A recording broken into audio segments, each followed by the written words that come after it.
വർഷത്തിലെ ആദ്യ കാത്തലിക് അപ്ഡേറ്റ്സിലേക്ക് എല്ലാവർക്കും സ്വാഗതം. ആദ്യം പ്രധാന വാർത്തകൾ. ദൈവത്തിൽ ശരണം വെച്ച് മുന്നോട്ടു പോകുക മാർപ്പാപ്പ. പോയ വർഷം കൊല്ലപ്പെട്ടത് 17 മിഷണറിമാർ. ജൂബിലി വർഷത്തിൽ വത്തിക്കാൻ സന്ദർശിച്ചത് 3 മില്യൺ ആളുകൾ. മദ്യത്തിന്റെ പേരിടൽ മത്സരത്തിനെതിരെ KCBC മദ്യവിരുദ്ധ സമിതി. നൈജീരിയയിൽ കത്തോലിക്ക വൈദികന് വെടിയേറ്റു. വാർത്തകൾ വിശദമായി. ദൈവത്തിൽ ശരണം വെച്ച് മുന്നോട്ടു പോകുക മാർപ്പാപ്പ.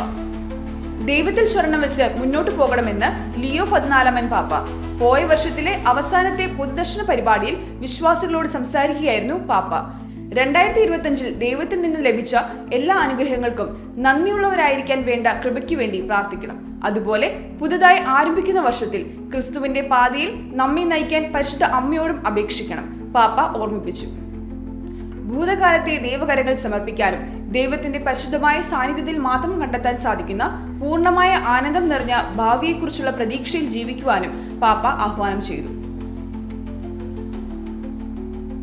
പോയ വർഷം കൊല്ലപ്പെട്ടത് 17 മിഷണറിമാർ.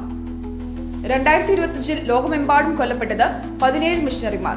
ഇതിൽ ഏറ്റവും കൂടുതൽ മിഷണറിമാർ കൊല്ലപ്പെട്ടത് ആഫ്രിക്കയിലാണ്. 10 മിഷണറിമാരാണ് ആഫ്രിക്കയിൽ കൊല്ലപ്പെട്ടത്. അമേരിക്കയിൽ 4, ഏഷ്യയിൽ 2, യൂറോപ്പിൽ 1 കൊല്ലപ്പെട്ടു. ഫിദസ് ഏജൻസിയാണ് കണക്കുകൾ പുറത്തുവിട്ടിരിക്കുന്നത്.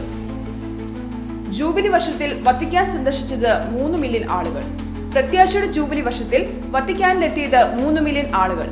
പേപ്പൽ സദസ്സുകൾ, ആരാധനാക്രമ തിരുക്രമങ്ങൾ, പൊതുവായ പരിപാടികൾ, ജൂബിലി ആഘോഷങ്ങൾ, ത്രികാല പ്രാർത്ഥനാ വേളകൾ എന്നിങ്ങനെ വിവിധ പരിപാടികളിലായി പങ്കെടുത്ത വിശ്വാസികളുടെ കണക്കാണ് ഇത്. ലിയോ മാർപ്പാപ്പ പത്രോസിന്റെ സിംഹാസനത്തിൽ എത്തിയതിനു ശേഷമാണ് സന്ദർശകരുടെ എണ്ണത്തിൽ വർധനമുണ്ടായത്. ഫ്രാൻസിസ് പാപ്പയുടെ അനാരോഗ്യം കണക്കിലെടുത്ത് വത്തിക്കാനിലെ പരിപാടികളുടെ എണ്ണം പരിമിതമായിരുന്നു. മദ്യത്തിന് പേരിടൽ മത്സരത്തിനെതിരെ KCBC മദ്യവിരുദ്ധ സമിതി. പുതുതായി ഉത്പാദിപ്പിക്കുന്ന മദ്യത്തിന് പേരും ലോഗോയും നിർദ്ദേശിക്കുന്ന പൊതുജനങ്ങൾക്ക് പാരിതോഷികം നൽകി മത്സരം നടത്തുന്ന തീരുമാനത്തിനെതിരെ KCBC മദ്യവിരുദ്ധ സമിതി പ്രതികരിച്ചു.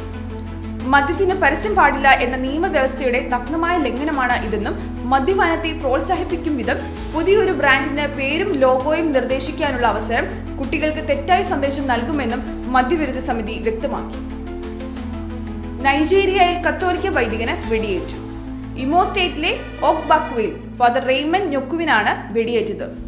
വൈദികൻ യാത്ര ചെയ്യുമ്പോഴാണ് വെടിവെച്ചത്. അദ്ദേഹത്തിന്റെ ആരോഗ്യസ്ഥിതി മെച്ചപ്പെട്ടു വരികയാണെന്ന് ആശുപത്രിയുടെ പത്രക്കുറിപ്പ് വ്യക്തമാക്കുന്നു. ക്രൈസ്തവ മതപീഡനം തുടർക്കഥയാകുന്ന രാജ്യമാണ് നൈജീരിയ. കാത്തലിക് അപ്ഡേറ്റ്സ് ഇവിടെ പൂർണ്ണമാകുന്നു. അടുത്ത ചൊവ്വാഴ്ച നമുക്ക് വീണ്ടും കണ്ടുമുട്ടാം. നന്ദി.